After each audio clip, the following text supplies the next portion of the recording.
Hello friends, কেমন আছো তোমরা সবাই? আশা করবো প্রত্যেকে খুব ভালো আছো এবং পড়াশোনায় প্রচণ্ড ব্যস্ত আছো। তো সাব ইন্সপেক্টর প্রিলিমস এক্সামের জন্য আমরা মক টেস্ট 2 নিয়েছিলাম এবং তার পিডিএফ তোমরা আশা করবো টেলিগ্রাম থেকে ডাউনলোড করে মকও দিয়েছো। এই মক টেস্ট পেপারের আজকে সেশনে আমরা 25টি অঙ্ক প্রশ্ন সলিউশন দেখব এবং প্রত্যেকটা প্রশ্ন খুবই স্ট্যান্ডার্ড প্রশ্ন আমি রেখেছিলাম এবং আশা করবো পরীক্ষা দেওয়ার পর তোমরা বুঝতে পেরেছো যে এই মকের স্ট্যান্ডার্ড বাকি অন্যান্যদের মকের থেকে অনেকটা আলাদা। তো এই স্ট্যান্ডার্ডের পরীক্ষায় কিন্তু প্রশ্ন তোমরা দেখতে পাবে, ইজি লেভেলের প্রশ্ন সলভ করে কিন্তু কোনো লাভ নেই বাড়িতে। ওকে, তো চলে আসি প্রথম প্রশ্নে আজকে সেশন। আর আমরা টেলিগ্রাম চ্যানেলে বারবার তোমাদের বলছি যে জয়েন হয়ে যেতে। তোমরা এখনও অনেকে যারা জয়েন হন তারা আজকেই জয়েন হও, সেখান থেকে তোমরা এই পিডিএফগুলো মকের পিডিএফগুলো পাবে এবং সেখানে কিন্তু আনসার কি পাবে। ওকে, চলে আসি প্রথম প্রশ্ন। দেখো কী বলা হয়েছে, এক্স হচ্ছে ওয়াই এর 80%, তাহলে ওয়াই এক্সের কত পার্সেন্ট? যখন এই ধরনের প্রশ্ন দেখবো কোনো রকম কোনো শর্টকাট মাথায় রাখবে না। দেখো এখানে এর পাশে কে বসে আছে? ওয়াই। ঠিক আছে, এর মানে হচ্ছে কি, আমি যদি এটাকে বিবৃত করে লিখি তাহলে বলবো এক্স হচ্ছে এক্স ইজিক্যাল টু ওয়াই এর 80%, ওয়াই এর 80%, দ্যাটস ইট। ঠিক আছে, এর মানে হচ্ছে x by y equal to 80%, আর 80%-এর ফ্র্যাকশন ভ্যালু কত? 4/5। তাই তো 20/80, 20/100। তাহলে এই যে এক্স বাই ওয়াই 4/5, এখানে বলেছে কে না ওয়াই এর পরে কে বসে আছে? এর, বা এর পাশে কে বসে আছে? ওয়াই। তার মানে এক্সের ওয়াই এর সঙ্গে এক্সের তুলনা হচ্ছে, যার সঙ্গে তুলনা হবে সে নিচে থাকবে। তার মানে যখনই আমি 80%-কে ফ্র্যাকশন ভ্যালু ট্রান্সফার করছি, মানে 4/5-এ ট্রান্সফার করছি, এখানে মনে রাখবো এই 4/5-এর মধ্যে 5 হচ্ছে ওয়াই এর ভ্যালু আর এক্সের ভ্যালু হচ্ছে 4। ঠিক আছে, এবার দেখো এই আনসার কী চেয়েছে না, ওয়াই এক্সের কত পার্সেন্ট। তাহলে এখানে এর পাশে কে বসে আছে? এক্স। তার মানে আমার তুলনা করা হচ্ছে এক্সের সাথে কাকে? ওয়াইকে। তার মানে এখন এক্স থাকবে নিচে, ওয়াই থাকবে ওপরে। তাহলে এক্স বাই ওয়াই যদি 4/5 হয় তাহলে ওয়াই বাই এক্স হয়ে যাবে কত? 5/4। আর এর ফ্র্যাকশন ভ্যালু কত হবে? না ইন্টু 100, সরি, এর পার্সেন্টেজ ভ্যালু কত হবে? না ইন্টু 100। তার মানে দেখো 4×5 100, 25×5 125। তার মানে ওয়াই হচ্ছে এক্সের কত? 125%। That is option C is the correct answer. Next প্রশ্ন, 4, 7, 6 দুটো স্টার 0 সংখ্যাটি 3 এবং 11 উভয় দ্বারা বিভাজ্য। শতক এবং দশক স্থানীয় সংখ্যাগুলো কী কী হবে নির্ণয় করতে হবে। দেখো এই দুটো স্টারের জায়গায় দুটো সংখ্যা বসবে, দুটো অঙ্ক বসবে, দুটো ডিজিট বসবে। এই দুটো ডিজিট বসালে সংখ্যাটা কী হবে? 3 দিয়েও বিভাজ্য হবে, 11 দিয়ে বিভাজ্য হবে। তাহলে আমরা 3-এর ডিভিসিবিলিটি রুল জানি যে সংখ্যাটির মধ্যে যে ডিজিটগুলো আছে তাদের যোগফল যদি 3 দিয়ে ভাগ যায় তাহলে পুরো সংখ্যাটা 3 দিয়ে ভাগ যাবে। তাহলে যে ডিজিটগুলো আমি দেখতে পাচ্ছি তাদের সাম কত? তাহলে 4 + 7 11 আর 6 কত? 17। 17 + 0 মানে 17ই হয়ে গেল। তাহলে 17 প্লাস দুটো স্টার, এই দুটো স্টারে কে কে বসতে পারে? 6 আর 2 বসতে পারে, যোগ করলে কত? 8। তাহলে 8 + 17 যোগ করলে 25। 25 কি 3 দিয়ে ভাগ যায়? যায় না। তার মানে এই অপশানটা আনসার হতে পারে না। 8 + 2 যোগ করলে কত? 10। তাহলে 17 + 10 যোগ করলে কত হবে? না 27। 27 কি 3 দিয়ে ভাগ যায়? হ্যাঁ, তার মানে এই আনসার হতে পারে। 6 + 5 যোগ করলে কত? 11। তাহলে 11 + 17 যোগ করলে কত? 28। 28 কি 3 দিয়ে ভাগ যায়? না, তার মানে এও আনসার হতে পারে না। 8 + 5 যোগ করলে কত? 13। 13 + 17 করলে কত হবে? 13 + 17 করলে হচ্ছে 30। 30 কি 3 দিয়ে ভাগ যায়? হ্যাঁ, তার মানে এও আনসার হতে পারে। তাহলে বি আর ডি এর মধ্যে হয়ে গেল কনফিউশন। তাহলে এবার বি আর ডি এর মধ্যে যে কেউ আনসার হতে পারে। তাহলে এবার আমাকে 11-র ডিভিসিবিলিটি চেক করতে হবে। দেখো 11-র ডিভিসিবিলিটি আমরা অনেক রকম জানি চেক করতে। কীভাবে চেক করতে হয় না, অড প্লেসের ডিজিটগুলোর সাম আর ইভেন প্লেসের ডিজিটগুলোর সাম, এই সামের ডিফারেন্স যদি 0 অথবা 11-র কোনো মাল্টিপল হয় তাহলে সংখ্যাটা কী হবে? 11-তে বিভাজ্য হবে। কিন্তু আরেকটা পদ্ধতি জেনে রাখো, খুব ইজি হয় সেটা দিয়ে। দেখো এখানে 8 আর 2 যদি বসিয়ে দিই সংখ্যাটা কী হবে গো? না 4, 7, 6, 8, 2 আর 0। হ্যাঁ কি না? শতক স্থানীয় সংখ্যা, দশক স্থানীয় সংখ্যা। তাহলে শতক স্থানীয় অঙ্ক হচ্ছে 8 আর দশক স্থানীয় অঙ্ক হচ্ছে 2। ওকে, তাহলে এবার যে সংখ্যাটা পেলাম এগুলোকে দেখো দুটো দুটো পার্টে কি ভাগ করা যাচ্ছে? হ্যাঁ, 4, 7, 6, 8, 2, 0। দেখো 4 আর 7 এর ডিফারেন্স কত? সবসময় মনে রাখবো 4 আগে 7 পরে, তাহলে ডিফারেন্স হচ্ছে -3 লিখবো। 6 এর ডিফারেন্স কত? -2। 2 আর 0 ডিফারেন্স কত? 2 বড় 0 ছোটো, তার মানে 2 - 0 করলে কত? 2। তাহলে -3 প্লাস -2 প্লাস 2 এটা করলে কি 0 হচ্ছে অথবা 11-র কোনো মাল্টিপল হচ্ছে? দেখো হচ্ছে কি -3 -2 -5 প্লাস 2 করলে কি হচ্ছে? -3 হচ্ছে, 0 তো হচ্ছে না। তার মানে কি এটা 11 দ্বারা মাল্টিপল হবে না, 11 দ্বারা বিভাজ্য হবে না, 11-র কোনো মাল্টিপল এটা হবে না। ওকে, তাহলে এবার দেখো নেক্সট, এটা তাহলে আনসার হলো না, তার মানে অবভিয়াসলি ডি হচ্ছে কারেক্ট আনসার। তবু তোমাদের চেক করে দেখিয়ে দিই। 4, 7, 6, 8, 50। এবার দেখো দুটো চেক করো, 4 আর 7-এর ডিফারেন্স কত? -3। 6 - 8 করলে -2, আর 5 - 0 করলে 5। দেখো -3 প্লাস -2 তার মানে হচ্ছে -5, আর +5 মানে 0 হচ্ছে। তার মানে এই হবে কারেক্ট আনসার, মানে এ হচ্ছে 11 দিয়ে বিভাজ্য এবং 3 দিয়ে বিভাজ্য। অপশন ডি হয়ে গেল প্রশ্নের সঠিক সমাধান। Is it clear? বলবে জলের মতো পরিষ্কার, কোনো অসুবিধা নেই। 3টে বর্গাকার ক্ষেত্র, এদের বাহুগুলো হচ্ছে 2 সেমি, 3 সেমি এবং 6 সেমি সমন্বয়ে নতুন বর্গাকার ক্ষেত্র তৈরি করা হয়েছে। নতুন বর্গাকার ক্ষেত্রের বাহু কত সেন্টিমিটার হবে? তাহলে মনে রাখবো, এই যখনই 3টে বর্গক্ষেত্র যোগ করে একটা বর্গক্ষেত্র তৈরি হচ্ছে, এর মানে হচ্ছে এই 3টে বর্গক্ষেত্রের এরিয়া ইজ ইকুয়াল টু নতুন বর্গক্ষেত্রের এরিয়া। ওকে, তাহলে 3টে বর্গক্ষেত্রের এরিয়া কী হবে? এর প্রথমটার বাহু 2, তার মানে এরিয়া কত? 2 স্কোয়ার 4, এ 3 স্কোয়ার 9, আর হচ্ছে 6 স্কোয়ার 36। করলে কত হচ্ছে? 36 প্লাস 9 প্লাস 2, তার মানে হচ্ছে কত? 49। ইজ নট ইট? বলবে একদম ঠিক। আর 49 এরিয়া মানে বাহু কত হবে? 7 স্কোয়ার 49 হয়, তাহলে বাহু কত? 7। তাহলে আনসার কী হয়ে গেল? 7 centimetre, option C. Is it clear? বলবেন জলের মতো পরিষ্কার, কোনো অসুবিধা নেই। 49 টু দি পাওয়ার 15 - 1 সঠিকভাবে বিভাজ্য কোন সংখ্যা দ্বারা? দেখো 49 টু দি পাওয়ার 15 -1, এই 1কেও আমরা টু দি পাওয়ার 15 লিখতে পারি।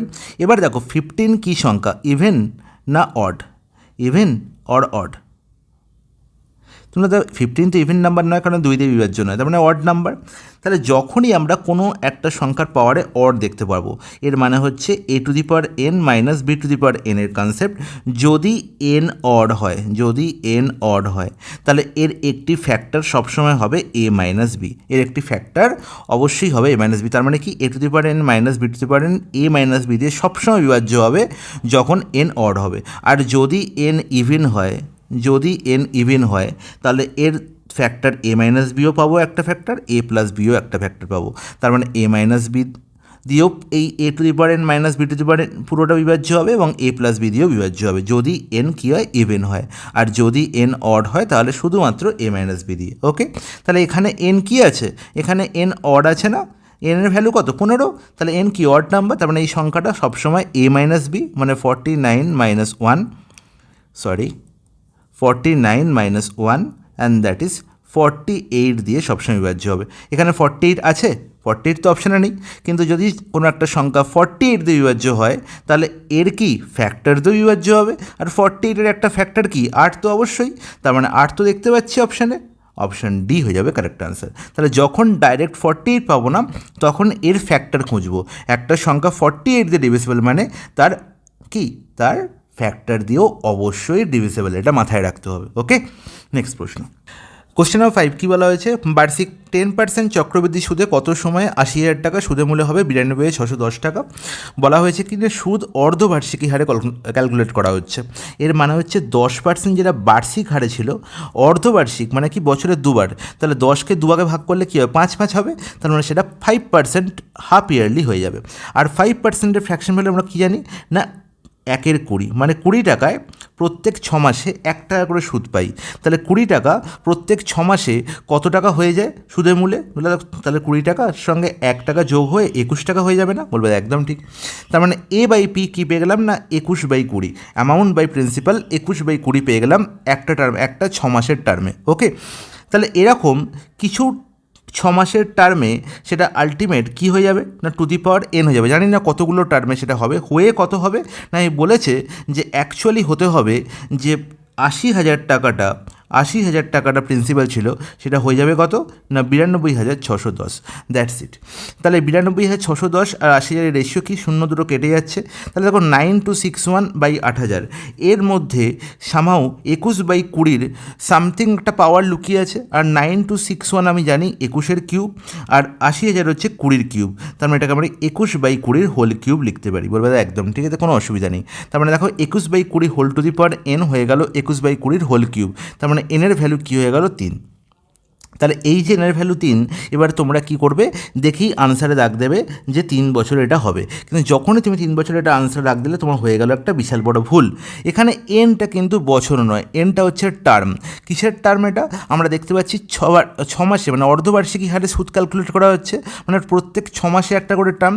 তার মানে আলটিমেট 3টে টার্ম মানে কি 3টে 6 মাস, তার মানে কি 1.5 বছর। 3টে 6 মাস মানে কি 1.5 বছর, তার মানে অপশান বি হবে কারেক্ট আনসার, অপশান এ নয়। এটা মাথায় রাখতে হবে যে 3টে টার্ম মানে 3/2 মানে হচ্ছে 1.5 years. That's it is clear বলবে, একদম জলের মতো পরিষ্কার, কোনো অসুবিধা নেই। নেক্সট প্রশ্ন, দুটি পাইপ যথাক্রমে 15 ঘন্টা 20 ঘন্টার মধ্যে একটি ট্যাঙ্ক পূর্ণ করতে পারে, যখন তৃতীয় একটি পাইপ 30 ঘন্টার মধ্যে এটি খালি করতে পারে। খুব ভালো কথা। সমস্ত পাইপ একসাথে খোলা হলে ট্যাঙ্কটি কতক্ষণে পূর্ণ হবে? খুব ইজি একটা প্রশ্ন। তাহলে এ একটা পাইপ ধরলাম 15 ঘন্টায় ভর্তি করছে, বি আর একটা পাইপ সে 20 ঘন্টায় ভর্তি করছে, সি আর একটা পাইপ সে 30 ঘন্টায় খালি করছে। তাহলে ভর্তি করার পাইপকে গায়ে প্লাস দিয়ে দাও আর খালি করার পাইপের গায়ে মাইনাস দিয়ে দাও, ব্যাস। আর আমরা জানি এদের এলসিএম করলে টোটাল ওয়ার্ক পাবো। এখানে টোটাল ওয়ার্ক মানে কি টোটাল ক্যাপাসিটি অফ ট্যাঙ্ক। 15, 20, 30 এই এলসিএম সবসময় 60ই হবে। তাহলে 60 হচ্ছে ট্যাঙ্কের ক্যাপাসিটি, যেটা 15 ঘন্টায় ভর্তি করছে, তার মানে এফিসিয়েন্সি কত না 60/15, দ্যাট ইজ 4। বির এফিসিয়েন্সি কত 60/20, 3।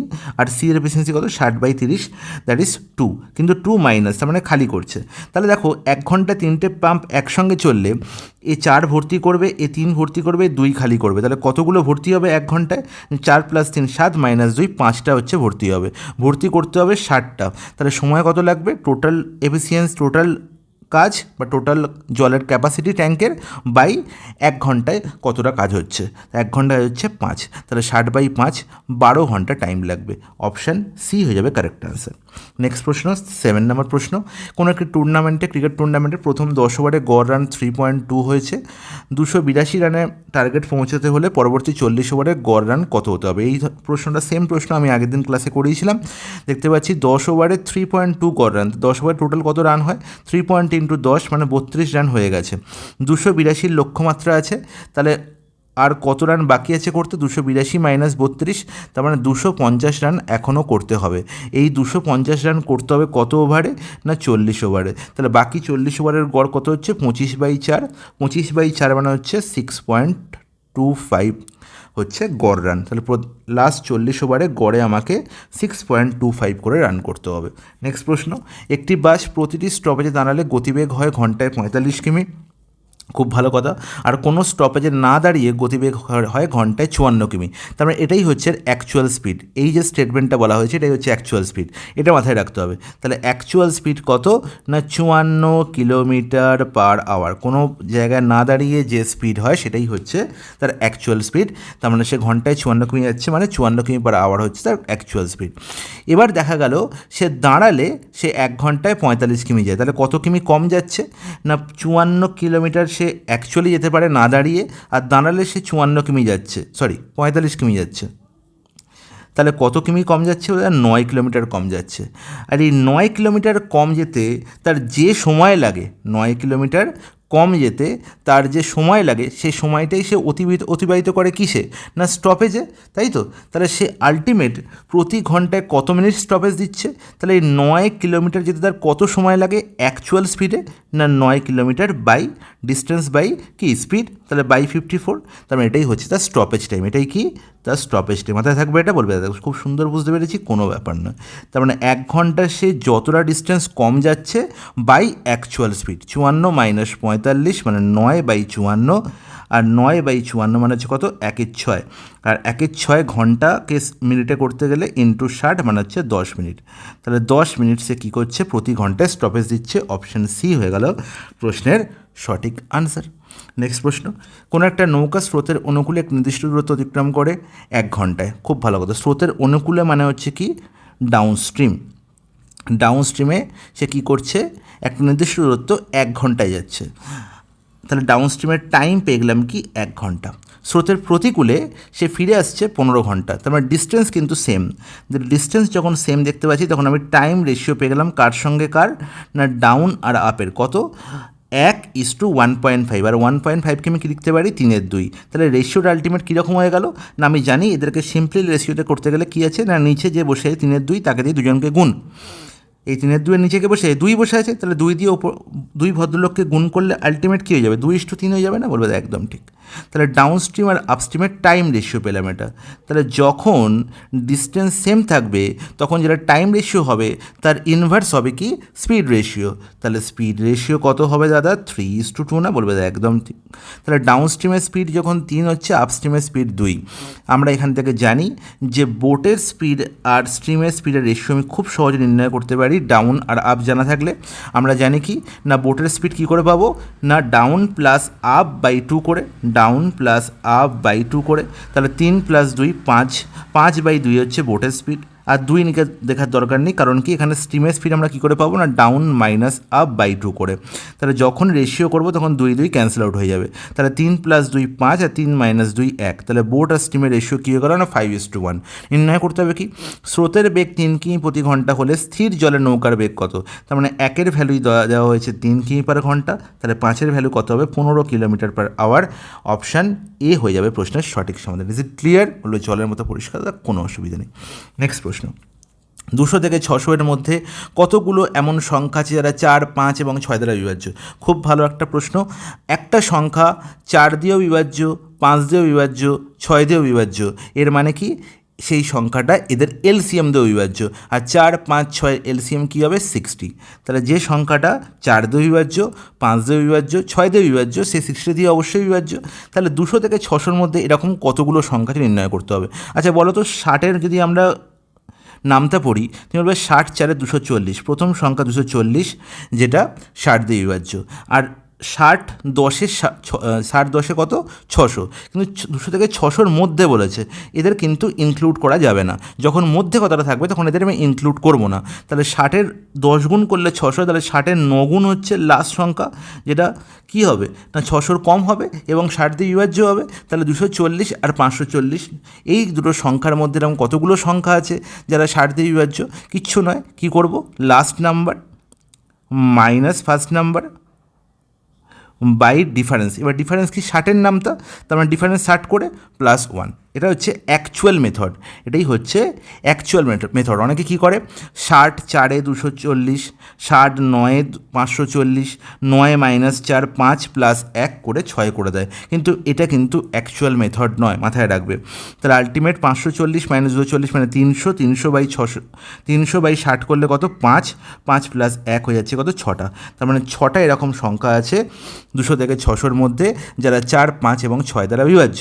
ঠিক আছে, এবার এখানে দেখো তুমি নামটা পড়ে বলতে পারলে 240 আর 540 এই দুটো সংখ্যা তুমি বের করতে পারলে, কিন্তু যদি নামটা না পড়তে পারো এমন কোনো বড় সংখ্যা থাকে তখন কি করবে?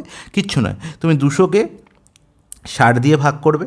আমরা জানি 3 বার পুরোপুরি যাচ্ছে 180, তাহলে পড়ে থাকছে কত 20। তাহলে 200 থেকে 20 বিয়োগ করলে 180 হয়, তাহলে 180 60 দিয়ে বিভাজ্য, কিন্তু সেটা 200-র কম হয়ে যায়। আমরা 200 থেকে 600-র মধ্যে মানে 200-র বেশি দেখতে হবে। তাহলে 200-র বেশি দেখতে গেলে কী করতে হবে?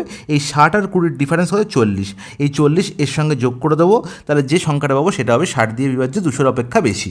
ওকে, আর সিমিলারলি যখন 600-র গল্প পড়বো তখন কি করব না 60 দিয়ে এটা তো পুরোপুরি ভাগ যাচ্ছে, কিন্তু এর আগের সংখ্যাটা চাই আমার, তাহলে জাস্ট -60 করে দেবো, মানে কি 540। Is it clear? বলবে জলের মতো পরিষ্কার, কোনো অসুবিধা নেই। কোশ্চেন নাম্বার 11 কী বলা হয়েছে? একজন ব্যক্তি 250টি চেয়ার বিক্রি করেছেন, 50টি চেয়ারের বিক্রয় মূল্য সমান লাভ হয়েছে, তাহলে লাভের শতাংশ কত? যখনই দেখবো কোয়ান্টিটি আছে এবং দুটোতেই বিক্রির গল্প আছে, তখন মনে রাখবো যে যতগুলো বিক্রি করা হয়েছে 250টা চেয়ার বিক্রি করা হয়েছে, লাভ কতগুলোর হয়েছে 50টার।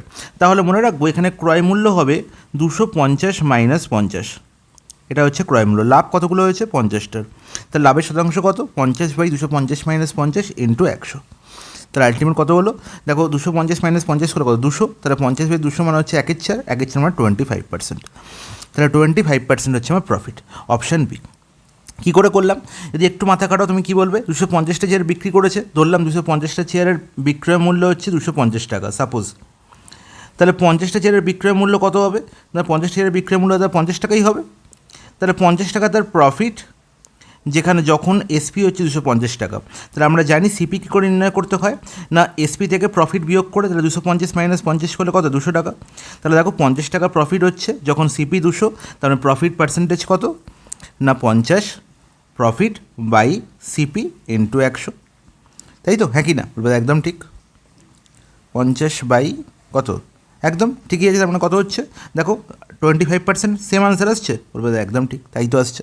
তাহলে আমি এই পার্টটা এতটা ক্যালকুলেশন আমি তোমাদের কমিয়ে দিলাম, শুধু মাথায় এটা রাখতে হবে যে কখন কি বলেছে। দুটোতেই বিক্রির গল্প বলা হয়েছে, তাহলে যতগুলোর বিক্রি করেছে সেখান থেকে যতগুলোর বিক্রির মূল্য প্রফিট রয়েছে সেটা ডিফারেন্স করলেই পেয়ে যাবো কি কস্ট প্রাইস, এটা মাথায় রাখবো।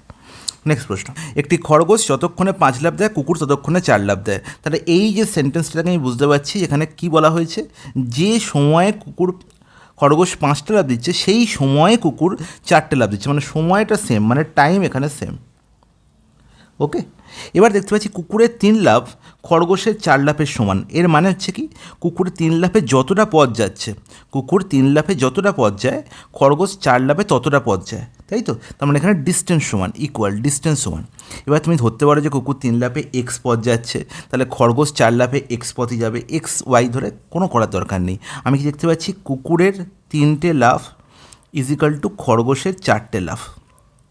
তাহলে আইদার তুমি কুকুরকে খরগোশে ট্রান্সফার করো অথবা খরগোশকে কুকুরে ট্রান্সফার করো, যে কোনো একটা কোয়ান্টিটিতে নিয়ে এসো, দুটো আলাদা একক আছে।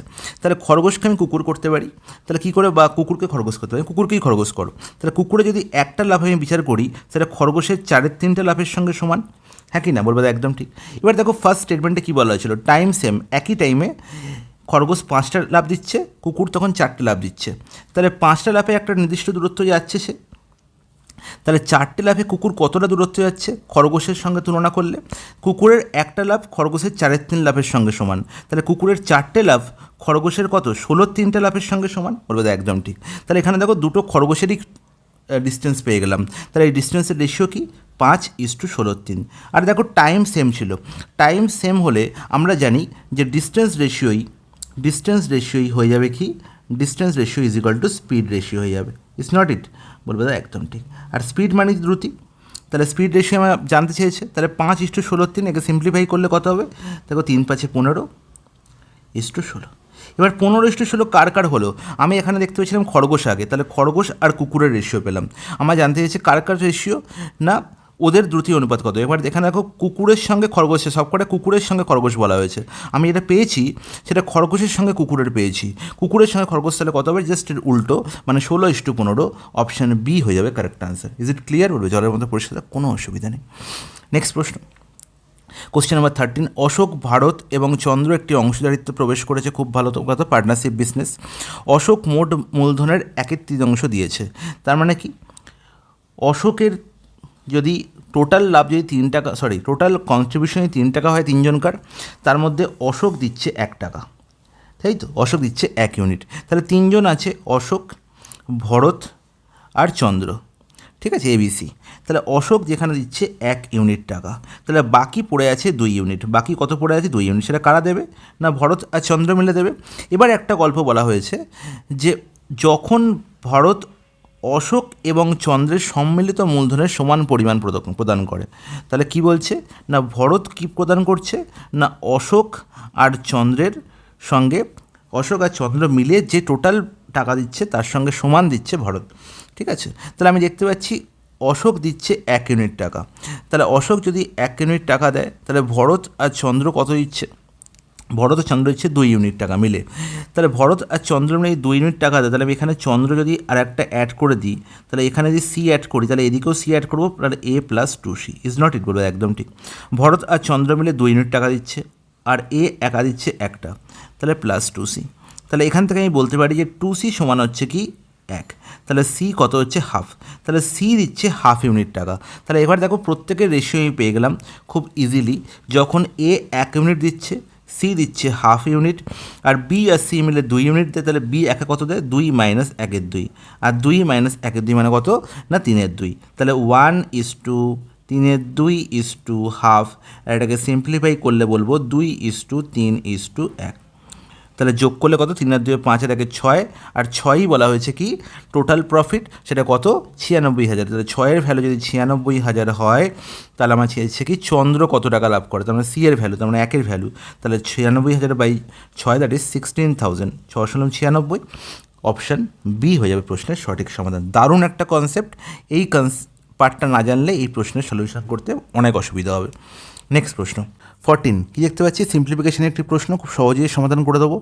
দেখো রুট 576 তাকে 2 দিয়ে ভাগ করছে, রুট 576 মানে 24, 24কে 2 দিয়ে ভাগ করলে 12, 12কে 2 দিয়ে গুণ করলে আবার 24, তার মানে এই পুরো পার্ট থেকে পেলাম 24। তার মানে এই এত বড় একটা গুণফলকে আমাকে 24 দিয়ে ভাগ করতে হবে। 24 তো ক্যান্সেল আউট হয়ে যাচ্ছে, পড়ে থাকছে 52 ইন্টু 24। বাবা, এবারে তো গুণ করতে অনেক সমস্যা। তাহলে কী করব, এই সমস্যার সমাধান করতে পারে দুটো জিনিস, একটা হচ্ছে ইউনিট ডিজিট আর একটা হচ্ছে ডিজিটাল সাম। আচ্ছা, ডিজিটাল সাম নিয়ে তোমাদের একদম একটা স্পেশাল ভিডিও আমি বানাবো, সেখানে ডিজিটাল সাম তোমাদের খুব ভালো করে বোঝাবো। এর প্রয়োগ কী, বিভিন্ন অঙ্কে এর সহায়তা কতটা সেটা নিয়েও বলবো। এই অঙ্কটা দিয়ে আমি তোমাদের জাস্ট এটুকু বুঝিয়ে দেবো ডিজিটাল সাম কত সহজে তোমাদের এই ধরনের প্রশ্নগুলো সমাধান করতে সাহায্য করবে। ওকে, দেখো 52 আর 24 এই প্রত্যেকের ইউনিট ডিজিট কত, 4 2 2, 4 দুগুণে 8 দুগুণে 16, তার মানে ইউনিট ডিজিট কত হচ্ছে 6। তাহলে 6 তো আবার 4টে অপশানে দেখতে পাচ্ছি ইউনিট ডিজিট, তার মানে ইউনিট ডিজিট দিয়ে এই সমস্যার সমাধান হবে না, তার মানে আমাকে ডিজিটাল সামের সাহায্য নিতে হবে। ডিজিটাল সাম কাকে বলে না, ডিজিটগুলোর সাম। তাহলে ততক্ষণ আমি সাম করবো ততক্ষণ আমি সিঙ্গেল ডিজিট পাই। ওকে, তাহলে দেখো 5 আর 2 যোগ করে কত 7 হয়, 5 আর 2 যোগ করে কত 7 হয়, 4 আর 2 যোগ করে 6 হয়। এগুলো প্রত্যেকটা তো সিঙ্গেল ডিজিট, কিন্তু গুণ করার পরে 7 7 49, তাহলে 49 ইন্টু 6 করতে পারো, নাও করতে পারো। এবার দেখো 49-এর ডিজিটাল সাম কত, 9 আর 4 কত 13, তাহলে 13 আবার 1 আর 3 যোগ করলে 4, তাহলে ততক্ষণ করবো ততক্ষণ আমরা সিঙ্গেল ডিজিট পাই। 4 আর 6 গুণ করলে কত 24, আর 24-এর 4 আর 2 যোগ করলে কত 6, তার মানে পুরো সংখ্যামালার ডিজিটাল সাম কত হচ্ছে, ডিজিটাল সামও হচ্ছে 6, ইউনিট ডিজিটাল ছিল 6, ডিজিটাল সামও পেয়েছি 6। তাহলে দেখি এখানে প্রত্যেকটার অপশানে কার ডিজিটাল সাম 6। দেখো প্রথম অপশানে দেখতে পাচ্ছি 6 6 12 আর 4 16 আর 8 24, 9 তো 0 হয়ে যায় ডিজিটাল সামে, 9কে 0 বানানো ডিজিটাল সাম, এটা মাথায় রাখবে। 9কে 9ও লিখতে পারো, আবার 0ও লিখতে পারো। তাহলে 6 6 12 আর 4 16, 6 6 12 আর 4 16 24, 24-এর আবার 2 আর 4 যোগ করলে 6, তার মানে এই প্রথম অপশানে দেখতে পাচ্ছি ডিজিটাল সাম 6 হচ্ছে, তার মানে আনসার হতে পারে। নেক্সট বি অপশানে দেখতে পাচ্ছি 6 6 12 6 18 মানে 23, 23-এর 3 আর 2 যোগ করলে 5 হয়, তাহলে এই আনসার হতে পারে না। 6 6 12 12 আর 4 16 আর 3 19, তার মানে 9 আর মানে 0, তার মানে হচ্ছে 1 হচ্ছে ইউনিট ডিজিট, সরি ডিজিটাল সাম, তাহলে এও আনসার হতে পারে না। অপশান ডি দেখতে পাচ্ছি এও আনসার হবে না, দেখে নিয়েছি 6 6 12 8 20 আর 5 25, তার মানে 7। ঠিক আছে, তার মানে 4টে অপশানের মধ্যে একমাত্র একটাই অপশান যেখানে ডিজিটাল সাম 6, সেটা হচ্ছে অপশান এ। অপশান এ হয়ে যাওয়ার কারেক্ট আনসার। তাহলে বোঝা গেল ডিজিটাল সাম কীভাবে সাহায্য করলো আমাদের। নেক্সট প্রশ্ন, কোশ্চেন নম্বর 15, দুই সংখ্যার গসাগু হলো 31 এবং ওদের লসাগু এর অন্য দুটো গুণনীয়ক হলো 14 এবং 15। ঠিক আছে, তাহলে দুই সংখ্যার মধ্যে বড় সংখ্যাটি কি, মনে রাখবো যে যখন আমার কাছে HCF আছে তার সঙ্গে লসাগুর দুটো ফ্যাক্টর আছে, সেই ফ্যাক্টরগুলোর সঙ্গে যদি আমি HCF গুণ করি তাহলে সংখ্যাগুলো পেয়ে যাব। তাহলে 14 ইন্টু HCF হচ্ছে একটি সংখ্যা, আর 15 ইন্টু HCF হচ্ছে 15 ইন্টু HCF আর একটা সংখ্যা। তাহলে 14 ইন্টু HCF করলে একটা সংখ্যা পাবো, 15 ইন্টু HCF করলে আর একটা সংখ্যা পাবো। এই HCF তো দুই জায়গাতেই সেম হবে, তাহলে অবভিয়াসলি 15 ইন্টু HCF কী দেবে, বৃহৎ সংখ্যাটি দেবে। আর দেখতে পাচ্ছি 15 ইন্টু HCF মানে 15 ইন্টু 31, আমাকে বড় সংখ্যাটি নির্ণয় করতে বলেছে। তাহলে ইউনিট ডিজিট কত 5, আচ্ছা এখানে ইউনিট ডিজিট 5 দেখতে পাচ্ছি, এখানেও আছে আর B আর C, তার মানে A আর D অপশান ক্যান্সেল আউট হয়ে গেল। এবার দেখতে পাচ্ছি পুরো তুমি গুণ করতে পারো, দেখো 15 31কে 30 প্লাস 1 লিখতে পারো, 450 প্লাস 15, তার মানে 465, সহজে হয়ে গেল। ঠিক আছে, কোনো কিছু ভাবার দরকার নেই, অপশান সি হয়ে গেল কারেক্ট আনসার। নেক্সট প্রশ্ন, কোশ্চেন নাম্বার 16, পাইপ এ একটি ট্যাঙ্ক 155 মিনিটে পূর্ণ করে, পাইপ বি সেই ট্যাঙ্কটি পূরণ করছে কত, 93 মিনিটে, পাইপ সি পূরণ করছে পাইপ সি খালি করছে। তাহলে এই সেম প্যাটার্নের প্রশ্ন আমি আগেও একটা রেখেছি, এই প্রশ্নটা কেন রেখেছি তার বিশেষত্ব হচ্ছে ক্যালকুলেশন। ঠিক আছে, দেখো এখানে 155 93 62 অনেক বড় বড় সংখ্যা, তাহলে এলসিএম নির্ণয় করতে গেলে আমার সমস্যা হবে, কারণ জানি যে টোটাল ওয়ার্ক কী হবে এদের এলসিএম। দেখতে পাচ্ছি এই সবকটার মধ্যে কমন ফ্যাক্টর হচ্ছে 31, তার মানে এই সবকটার HCF হচ্ছে 31। তাহলে যখন আমি এই ধরনের সংখ্যার এলসিএম নির্ণয় করব, এলসিএম শর্টকাটে করব কী করে, 31 হচ্ছে HCF, তাহলে 31 বাদ দিলে বাকি 155-এর মধ্যে কী পড়ে থাকে না 31 ইন্টু কত না 5 পড়ে থাকে, তাহলে 31 ইন্টু 5 হয়ে গেল। আর 93-এর মধ্যে কী পড়ে থাকে, 31 বাদ দিলে 3 পড়ে থাকে, তার মানে 3 এখানে গুণ করে দাও, আর এখানে কী পড়ে থাকে 2 পড়ে থাকে, তাহলে ইন্টু 2 করে দাও, তাহলে এটাই হচ্ছে আমার এলসিএম, আর এটাই হচ্ছে টোটাল ট্যাঙ্কের ক্যাপাসিটি। তাহলে এর এফিসিয়েন্সি কত না 155 আমাকে কী করে দেবে, ভাগ করে দিতে হবে, তাহলে 31 ইন্টু 5 করলে 155 পড়ে থাকে কি 6, তার মানে 6 হবে কি এর এফিসিয়েন্সি। 31 × 5 × 3 × 2, একে যদি আমি 93 দিয়ে ভাগ করি, 93 দেখো 31 × 3 গুণ করলে হয়, পড়ে থাকে কে না 5 × 2 মানে 10, তাই তো, হ্যাঁ কি না? এখানে হচ্ছে 55 ছিল, হ্যাঁ ঠিকই করেছি। এবারে 62 দেখো 31 × 2 গুণ করলে হয়ে যায়, পড়ে থাকে কি 15, তার মানে দেখো প্রত্যেকের এফিসিয়েন্সি আমি পেয়ে গেলাম, এ কিন্তু খালি করছে, ঠিক আছে।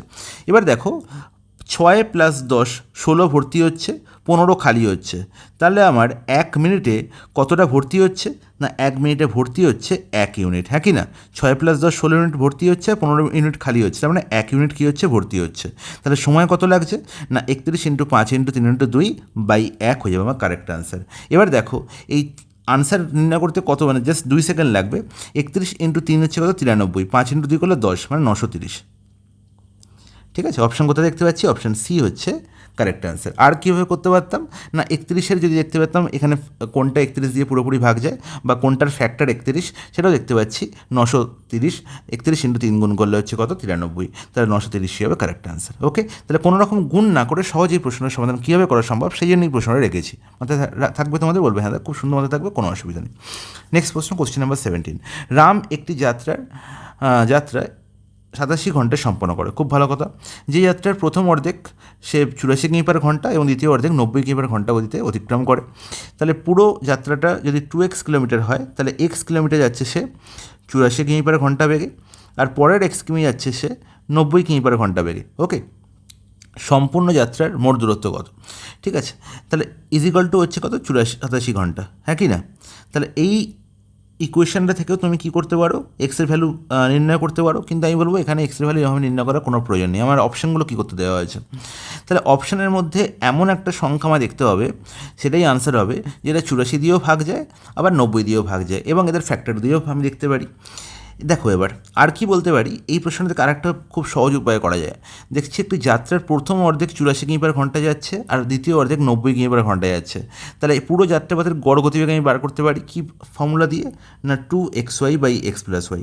তাহলে গড় গতিবেগ যখন পেয়ে গেলাম, তার সঙ্গে দেখতে পাচ্ছি আমার যাত্রার দূরত্ব নির্ণয় করতে হবে, তাহলে গতিবেগ ইন্টু টাইম মানে 87, ঠিক আছে, এটা করেও আমি আনসার নির্ণয় করতে পারি।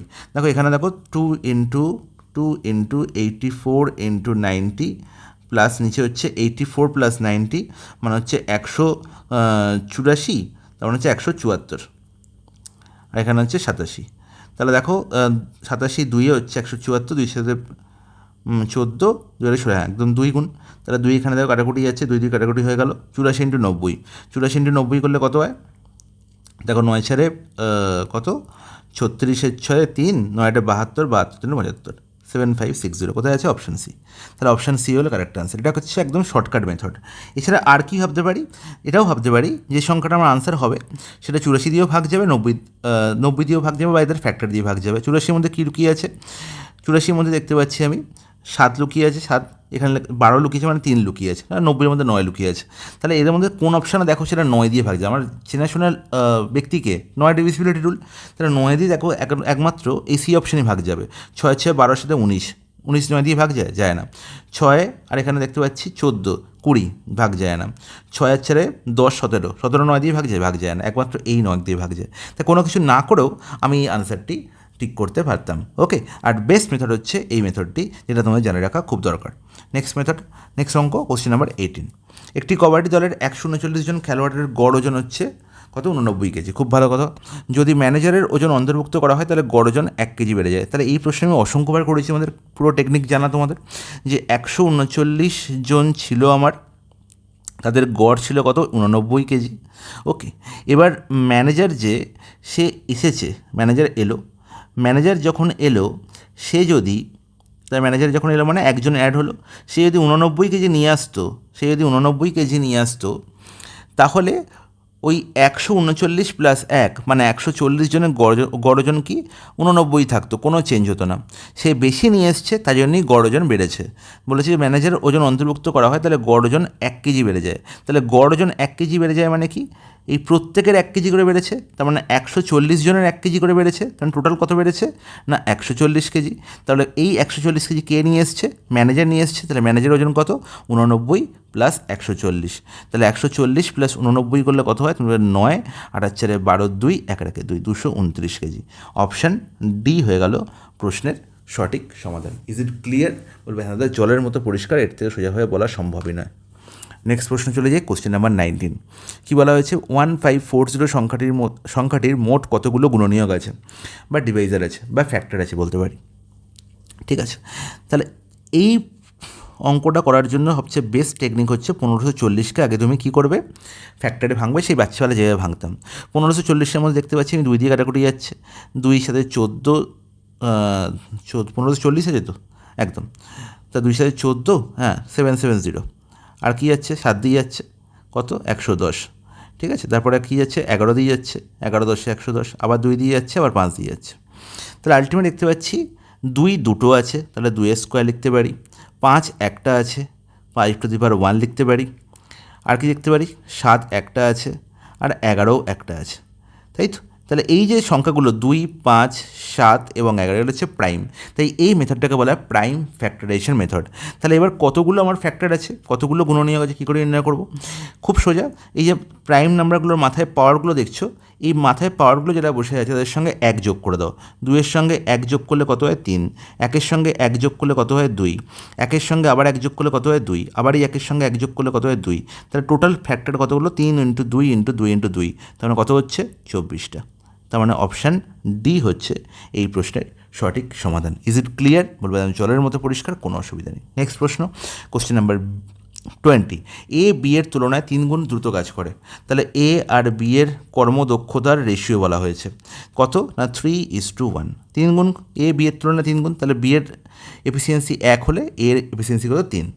এবার কি বলা হলো, যদি বি একটা কাজ 280 দিনে সম্পন্ন করে, তাহলে সবসময় মনে রাখবো যে কি না time into efficiency is equal to total work. তাহলে 280 দিন লাগছে বিয়ের কত এফিসিয়েন্সিতে কাজ করলে? 1 এফিসিয়েন্সিতে কাজ করলে। মনে রাখবে এটা, এই 280-র সঙ্গে 1 গুণ হচ্ছে একটা কি এফিসিয়েন্সি, কার না বিয়ের। তাহলে বিয়ের এফিসিয়েন্সির সঙ্গে দিন গুণ করলে তবে কিন্তু টোটাল ওয়ার্ক পাবো। এখানে যদি বিয়ের 1-এর জায়গায় 2 থাকতো বা 3 থাকতো বা 5 থাকতো, তাই গুণ করতে হতো, টোটাল ওয়ার্ক পেয়ে গেলাম। এবার কি বলেছে, এ আর বি একসাথে কাজ করলে কাজটি কতদিনে শেষ হবে? তাহলে এ আর বি এর মিলিত এফিসিয়েন্সি হচ্ছে 4, তাহলে 4 দিয়ে ভাগ করে দেবো, করলেই আমি দিন সংখ্যা পেয়ে যাবো, 4 7 28 70, তার মানে 70 দিন সময় লাগবে। অপশান ডি হয়ে যাবে কারেক্ট আনসার। নেক্সট প্রশ্ন, কোশ্চেন নাম্বার 21। একটি জিনিস 1970-এ বিক্রি করে যে ক্ষতি হয় তা 2377-এ বিক্রি করে যে লাভ হয় তার 85%। তাহলে ধরে নিলাম যে এখানে এক্স হচ্ছে আমার ক্রয় মূল্য, তাই তো। তাহলে 1970 টাকা বিক্রি করে কী হয়েছে? ক্ষতি হয়েছে। তাহলে কতটা ক্ষতি হয়েছে না এক্স মাইনাস 1970, তাই তো। আমরা কি জানি, ক্রয় মূল্য মাইনাস বিক্রয় মূল্য ইজ ইকুয়াল টু ক্ষতি। আর 2377 টাকা বিক্রি করে কী হয়েছে? লাভ হয়েছে। কতটা লাভ হয়েছে না 2377 মাইনাস এক্স, এতটা লাভ হয়েছে। বলেছে এই যে ক্ষতি এক্স মাইনাস 1970, সেটা হচ্ছে এই লাভের 85%। এই লাভের 85% মানে ইন্টু 85/100। এটাকে ছোটো করে আমি লিখতে পারতাম, তোমাদের তো ফ্র্যাকশন ভ্যালু শিখিয়েছি আমি, যে 85% মানে মুখোমুখি বলতে পারি 5 × 85, 5 × 20 100, মানে 17/20, তাই তো। 17/20, আর এই 17/20 এপারে চলে গেলে কি হবে না এখানে 20 গুণ হয়ে যাবে। তাহলে এই 20টাও আমি এখান থেকে কী করতে পারি, অমিট করে দিতে পারি। তাহলে এখানে এই ক্ষতির 20 গুণ ইজ ইকাল টু লাভের 17 গুণ। Is it clear? ক্ষতির 20 গুণ ইজ ইকাল টু লাভের 17 গুণ। আর এখান থেকে আমি দেখতে পাচ্ছি এখানে 20x হচ্ছে, এখানে -17x হচ্ছে। তাহলে -17x এপারে এলে কী হবে, যোগ হবে। তার মানে 20x + 17x মানে কি 37x হয়ে যাবে। ইজ ইকাল টু কী হবে না 20 × 1970 প্লাস কত না 17 × 2377। That's it. তার মানে এখান থেকে আমি এক্সের ভ্যালু পেয়ে যাবো, যেটা হচ্ছে ক্রয় মূল্য জানতে চেয়েছে। তাহলে 20 × 1970 প্লাস 17 × 2377 বাই কত 37। ঠিক আছে, এবার এই সলিউশনটা করতে সময় লাগবে, কিন্তু এই সময় বাঁচাবে কে? আমরা জানি যে ইউনিট ডিজিট অথবা কি না ডিজিটাল সাম। তাহলে দেখো ইউনিট ডিজিট এখানে 4টে অপশানই সেম, তাহলে ইউনিট ডিজিট করে লাভ নেই, ডিজিটাল সামে যাই। ডিজিটাল সামে দেখবে যখন এরকম ভগ্নাংশে ডিজিটাল সাম নির্ণয় করতে হবে, সবসময় মনে রাখবো যে ভগ্নাংশের নিচে মানে হরে যে বসে আছে তার ডিজিটাল সামাও আমাকে 1 করতে হবে। কী করতে হবে? 1 করতে হবে। এবং সেটাই এখানে হয়ে বসে আছে, 3 আর 7 যোগ করলে কত 10, আর 10-এর 1 আর 0 যোগ করলে কত 1। তার মানে ডিজিটাল সাম নিচে কী হয়েছে 1 হয়ে আছে। তার মানে আমার উপরে ডিজিটাল সামটি নির্ণয় করলেই আমরা ডিজিটাল সাম পেয়ে যাবো। তাহলে দেখো 2 + 0 মানে হচ্ছে এখানে 2, 1 + 7 হচ্ছে 8, 9 মানে তো 0। তাহলে 8 দুগুণে কত 16, 16 আর 1 আর 6 যোগ করলে কত হচ্ছে 7। তার মানে এই গুণফলের ডিজিটাল সাম কত হয়ে গেল 7। এখানে দেখতে পাচ্ছি 7 + 1 হচ্ছে 8, আর এখানে 2 + 7 9 হয়ে গেল, 9 বাদ 7 3 10 মানে হচ্ছে 1, তার মানে এখানে হচ্ছে কত 8। তার মানে 7 + 8 15, 15 ডিজিটাল সাম কত 6। তাহলে আলটিমেট এই পুরো গুণফলটার ডিজিটাল সাম কত হলো 6 হলো। এবার এই চারটে অপশানের মধ্যে যেখানে ডিজিটাল সাম 6 হবে সেই হবে কারেক্ট আনসার। দেখো 7 + 2 9, তার মানে এখানে হচ্ছে 3 + 5 8, তার মানে এই আনসার হতে পারে না। 7 + 2 9, 5 আর 2 7, তার মানে হচ্ছে 7, এখানে ডিজিটাল সাম, তাহলে এও হতে পারে না। 7 আর 2 9, 5 আর 1 6, তার মানে এখানে 6 দেখতে পাচ্ছি, তাহলে আনসার হতে পারে 5 + 2 7, 7 + 2 9, আর এখানে 5 পড়ে, তার মানে 5 ডিজিটাল সাম, তার মানে এটাও আনসার হতে পারে না। তাহলে একমাত্র সিটাই দেখতে পাচ্ছি ডিজিটাল সাম 6 আসতে, তাহলে 6 ডিজিটাল সাম যেখানে পাচ্ছি সেই হবে কারেক্ট আনসার। তাহলে কারেক্ট আনসার গেল কি অপশান সি। সব 3 অঙ্কের সংখ্যা যোগফল কত যেগুলোকে 8 দিয়ে ভাগ করলে ভাগশেষ থাকে 3।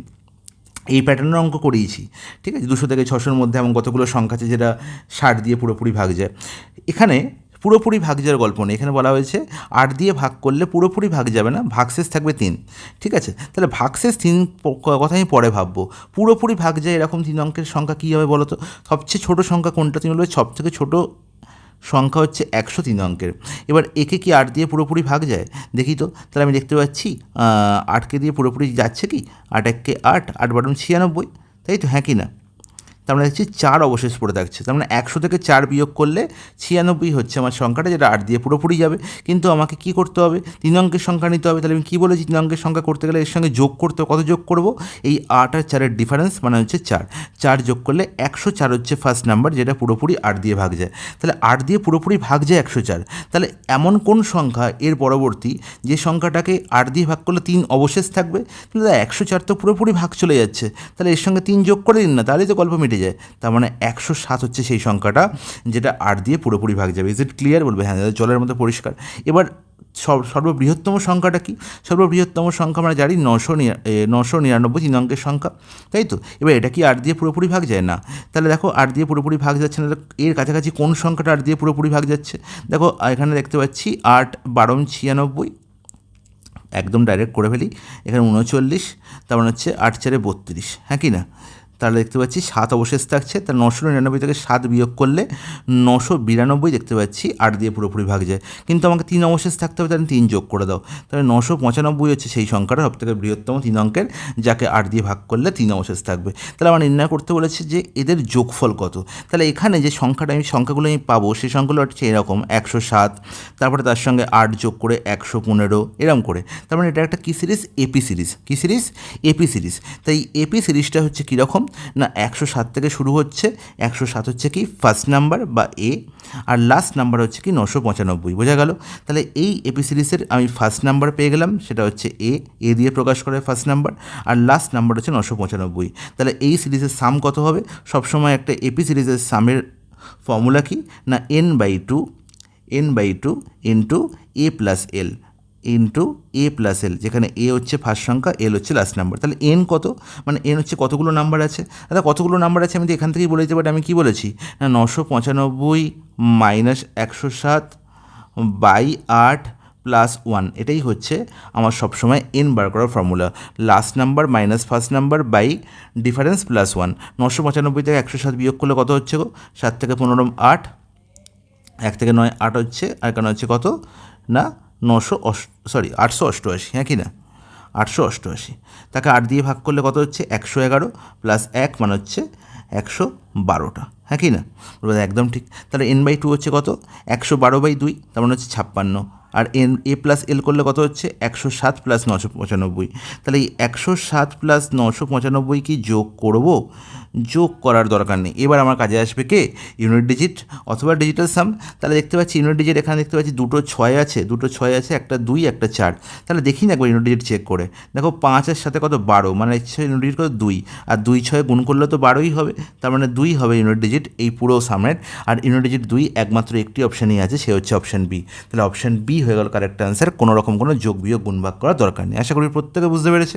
কোশ্চেন নাম্বার 23, 2 বছরের জন্য চক্রবৃদ্ধি সুদ এবং সরল সুদ থেকে অর্জিত সুদের পার্থক্য হচ্ছে 1180। যদি সুদের হার বার্ষিক 20% হয় তাহলে বিনিয়োগকৃত মূলধন কত? তার মানে আমাকে কী নির্ণয় করতে হবে? পি নির্ণয় করতে হবে। আমরা জানি যে CI minus SI for 2 years এর একটা ফর্মুলা আছে, ইজ ইকুয়াল টু কি না P ইন্টু R/100 এর হোল স্কোয়ার। তাহলে দেখতে পাচ্ছি এখানে ডিফারেন্স তো বলা আছে 1180, ঠিক আছে। পি আমার নির্ণয় করতে হবে। আর পার্সেন্ট কত না 20%, 20% মানে হচ্ছে 1/5, তাই তো 1/5 হোল স্কোয়ার করলে 1/25। তাহলে পি কত পেয়ে গেলাম না পি হচ্ছে আমার 1180 ইন্টু 25। গুণ করা এখানে খুবই সোজা। দেখো 25কে 5, প্রথমে 5 ইন্টু 5 ভাবো, 5কে 118 দিয়ে গুণ করলে কত? 5/18 কত হয়? 90। তার মানে হচ্ছে 590, এখানে একটা শূন্য। আর একবার 5 দিয়ে গুণ করতে হবে, 5 9 45, 5 4, 5 25 4 কত? 29, মানে 29500। কোথায় আছে 29500? অপশানে। তাহলে অপশান এ হয়ে গেল কারেক্ট অ্যান্সার। নেক্সট প্রশ্ন, কোশ্চেন নাম্বার 24। এখানে একটু মিস্টেক আছে এই প্রশ্নটায়, এখানে ভাষার একটু প্রবলেম হয়েছে। বলা হয়েছে ওই একই শর্তে 180 ফুট একটি টেলিফোন টাওয়ারের ছায়ার দৈর্ঘ্য কত হবে? অ্যাকচুয়ালি এখানে 180 ফুটটা হচ্ছে কি ছায়ার দৈর্ঘ্য, এই ছায়ার দৈর্ঘ্য হচ্ছে 180 ফুট। তাহলে টেলিফোন টাওয়ারের দৈর্ঘ্য আমার নির্ণয় করতে হবে। দেখো প্রশ্নটা খুবই ইজি। এখানে সঠিক ভাবে তোমাদের বুঝতে গেলে তোমাদের একটা জিনিস বুঝতে হবে যে ব্যাপারটা হচ্ছে অ্যাকচুয়ালি হাইট অ্যান্ড ডিস্টেন্সের কোশ্চেন, ঠিক আছে। হাইট অ্যান্ড ডিস্টেন্স তোমরা যদি না বুঝে থাকো তাহলে তোমরা শুধু এটুকু বুঝবে যে 64 ফুট একটা বাড়ি ছিল, ঠিক আছে, তার ছায়ার দৈর্ঘ্য হচ্ছে 96, তার ছায়ার দৈর্ঘ্য হচ্ছে 96, ঠিক আছে। ওই একই সময় একই শর্তে, মানে ওই একই সময়, মানে যখন সূর্য আমার এখানে একটা পয়েন্টে স্থির আছে, তখন যে কোনো অবজেক্টের দৈর্ঘ্য এবং তার সঙ্গে তার ছায়ার দৈর্ঘ্যের যে রেশিও বাকি অন্য অবজেক্টের সঙ্গেও সেম ঘটনা ঘটবে। তার মানে সেই অবজেক্টের দৈর্ঘ্য এবং ছায়ার দৈর্ঘ্য রেশিও সেম থাকবে। তার মানে দেখো 64-র সঙ্গে 96-এর, 64 হচ্ছে অবজেক্টটি বা বাড়িটি, তার সঙ্গে তার ছায়ার দৈর্ঘ্য রেশিও কত? 96, 64/96। আর এখানে 180 ফুট হচ্ছে ছায়ার দৈর্ঘ্য, অবজেক্টের দৈর্ঘ্য আমি জানি না, মানে টেলিফোন টাওয়ারের দৈর্ঘ্য আমার নির্ণয় করতে হবে, ঠিক আছে। দেখো এই রেশিও দিয়ে আমি প্রশ্নের সমাধান 1 সেকেন্ডে করতে পারি। 32 দিয়ে কাটাকুটি আছে, 32 2 64, 32 3 96, 3 এখানে কত বাজাচ্ছে? 60 বার। তাহলে আলটিমেট ইজ্ঞাস চিহ্নের ভ্যালু কত? 60 ইন্টু 2 120। তাহলে 120 ফুট হচ্ছে আমার কি কার দৈর্ঘ্য? টেলিফোন টাওয়ারের দৈর্ঘ্য, ঠিক আছে। এবার মনে রাখবো যে এখানে প্রশ্নটা একটু মিস্টেক হয়েছে, এই প্রশ্ন কিন্তু সঠিকভাবে বিবৃত করা হয়েছে তোমাদের কোশ্চেন পেপারে, ওকে। কোশ্চেন নাম্বার 25, পিতা মাতা ও কন্যার বর্তমান বয়সের অনুপাত 7:6:2, ওকে। কী বলা হয়েছে? মাতা ও কন্যার বয়সের পার্থক্য 24। তাহলে 6 আর 2 এর ডিফারেন্স কত? 4, 4-এর ভ্যালু কত বলা হয়েছে? 24। নির্ণয় করতে হবে পিতার বয়স। 4-এর বয়স 24 মানে কত গুণ? 6 গুণ। তাহলে পিতার বয়স কত হবে? 7 into 6, that is 42 years. Option B হয়ে গেল কারেক্ট অ্যান্সার। তাহলে এই ছিল আমাদের টোটাল 25টি প্রশ্নের সমাধান, ঠিক আছে। তো আশা করবো তোমাদের প্রত্যেকের খুব ভালো লেগেছে। তোমরা কী করবে? ক্লাসগুলোকে অনেক বেশি শেয়ার করবে আর আমায় কমেন্ট করে জানাবে তোমাদের কোন জায়গায় তোমাদের প্রবলেম হচ্ছে, তোমাদের মক দিয়ে কেমন লাগছে আমায় কমেন্ট করো। তোমাদের কমেন্ট না করে আমরা বুঝবো কী করে যে তোমাদের কোথায় প্রবলেম হচ্ছে, তোমাদের ক্লাস ভালো লাগছে কি না, তোমাদের জন্য আর কী কী ইমপ্রুভমেন্ট করতে হবে। চলো টাটা, গুড নাইট।